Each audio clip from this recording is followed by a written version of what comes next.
start in drag. Actually, it's an interesting story. It's very Schwab's, Lana Turner at Schwab's.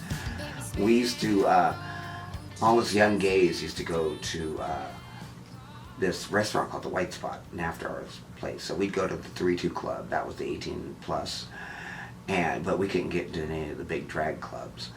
But we'd go to where they would all go and eat after at the White Spot. So we'd all sit there and look at all the stars coming in. And one day, the star's husband came over and asked me to join him at their table, which was unusual. And they offered me a job. They said, or a career actually. She said, I think you could do this. Something about how I hold court at my table and my bone structure and, you know, how people talk. And I'm like, oh, they're trying to get me in bed or whatever. But it turned out to actually be one of the best things that's ever happened to me. She taught me about clothing and makeup and music choices and not just appeasing the lowest common denominator, but actually trying to go within yourself and figure out what it is you want to say or do. Because anybody could be pretty or anybody could go out and be angry, but find what's in you and then let that come out, and then the people will respond to it. So that's how I started my drag career. And how old were you? If you don't mind. 17 was my first time in drag. I remember I was ironing. My father was watching TV. I was back of him ironing. And the day I came out, well, I decided I'm going to come out because a gay story came on TV. And my father said something. It wasn't negative, but he commented on it. And I said, well, what would you do if I told you I was gay? And I remember he kind of just looked at me and said, duh, and kept watching TV like it was nothing. So I kept ironing. I was like, okay. So I said, but let me tell Mama. I really didn't know how she was going to take it. I know her image was very important to her about the family. She wanted to, you know, present her educated, well-dressed, well-groomed, happy family. And here I am, you know, pink bows in my hair. And so when I told her, she kind of freaked out. And I learned later on in life that it's really because she wanted me to have more. And she thought by being gay, I was diminished. And so somehow I had to show her that I wasn't, that it was actually an additive for me to live a free, open, honest life.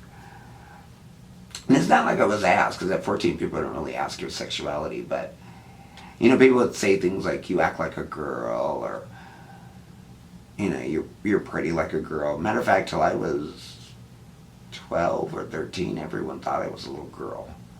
Me and my sister were at an amusement park once, and we were getting on the Colossus, and these two guys were in line with us, and my sister was flirting with one, and one was talking to me, but I didn't get what he was saying. And then my sister gets in the front car with this guy, and then I get in this car behind them with this other guy, and he put his arm around me, and I went, oh. And I thought he was gay, or I didn't even know what it was gay then, but that he liked boys, like I liked boys. And then she said, why do you have your arm around my brother? And he went, brother? And that's, yeah. So, you know, you get those little snippets of being taught about sex and sexuality and what's appropriate and what's not appropriate, you know, in life. And it kind of makes you like overly cautious about who you can talk to. And that just sucked. So I just came out. And it didn't go well at first, but it did, because I was free. And that,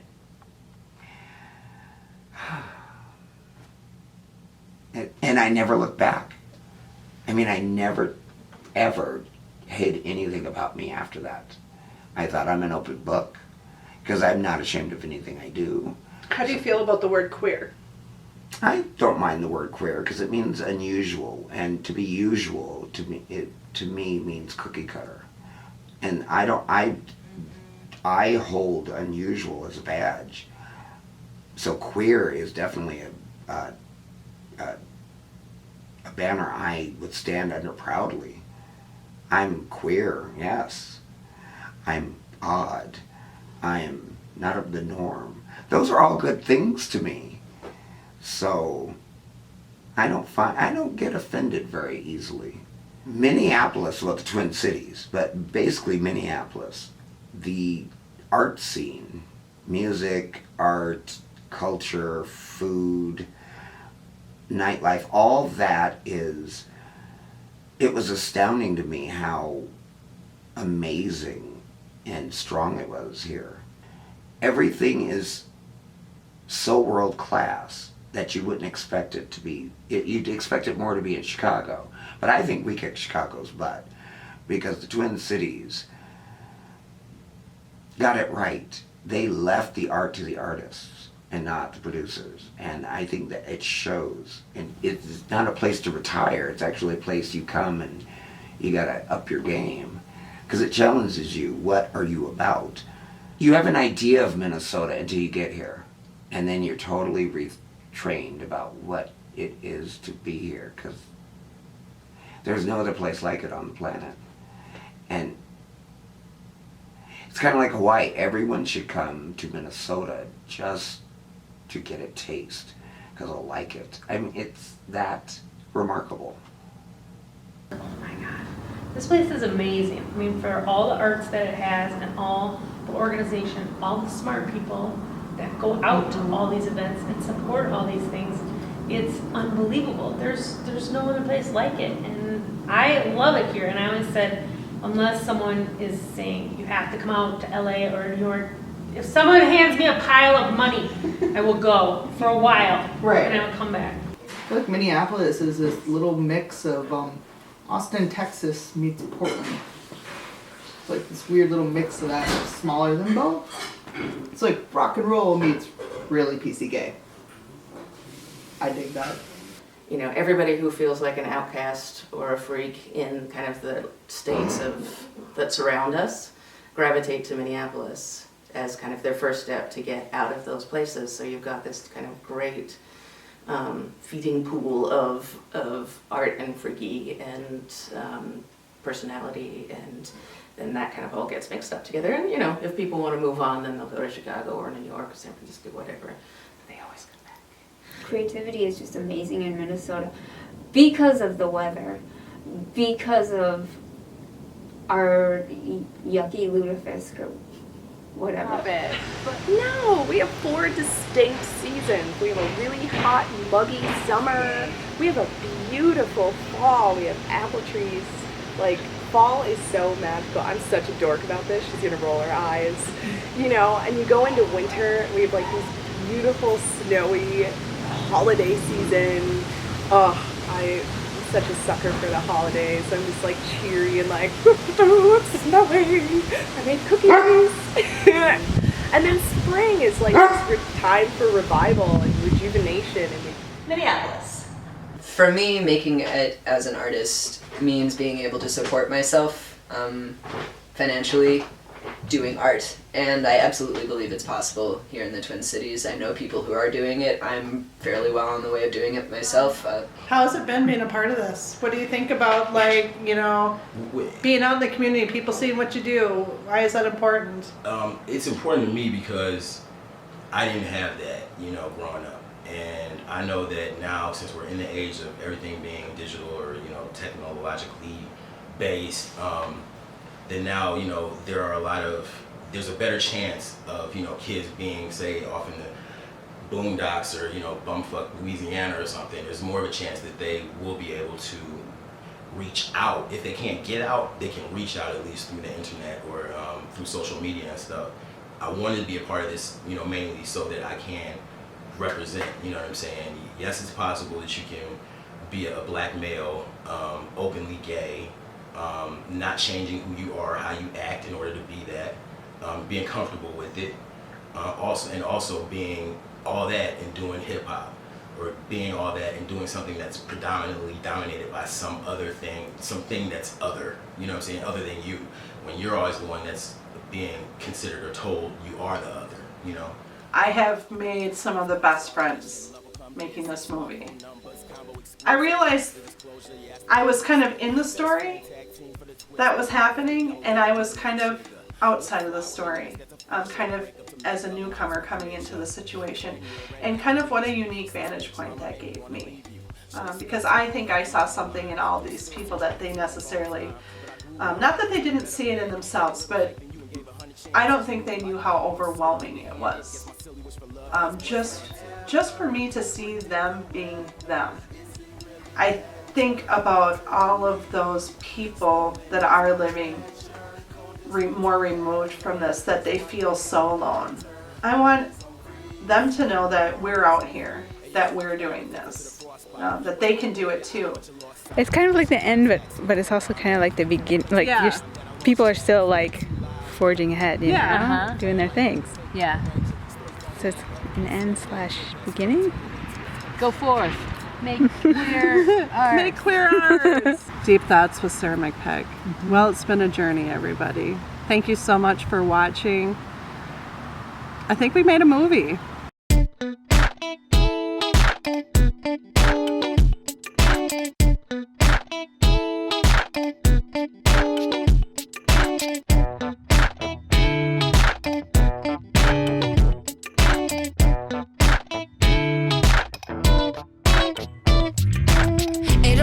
One look to start shaping your head. It only takes one crook to start sleeping with a bat in your bed. It only takes one brick just to build up those walls, and it only takes one hit to make them all fall. I wanna break your stereo. I wanna break your stereotype. I wanna break your stereo. I wanna break your stereotype. If you could break my stereo, I want you to break my stereotype.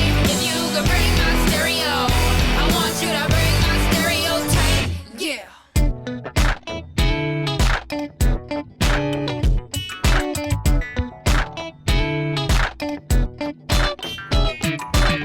Do you wanna see my little hammer? It's stuck in my chest. I know you wanna see my little hammer. It's probably for the best. We all have statues that we build up in our minds. My little hammer wants to break that stereotype. I wanna break your stereo. I wanna break your stereotype. I wanna break your stereo. I wanna break your stereotype. If you could break my stereo, I want you to break my stereotype. If you could break my stereo, I want you to break my stereotype. Come on. Don't you look away, but don't look in my face. Do you see the chains that lock me in one place? What's behind the gate? Oh, you want to be? Thanks for watching, everybody. This has been an amazing journey, and I feel like this is the end, don't you?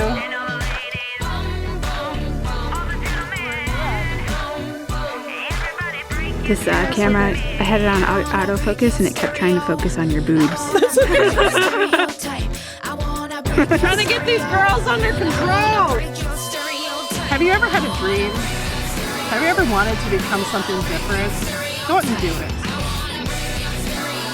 And I'm done. Nobody wants to hear anything else about me. People are sick about me. Okay. Give me that camera. I think people are sick of me. I think this movie's over. You guys have been amazing. We talked about a lot of amazing people. I think we did it. I think we made a movie.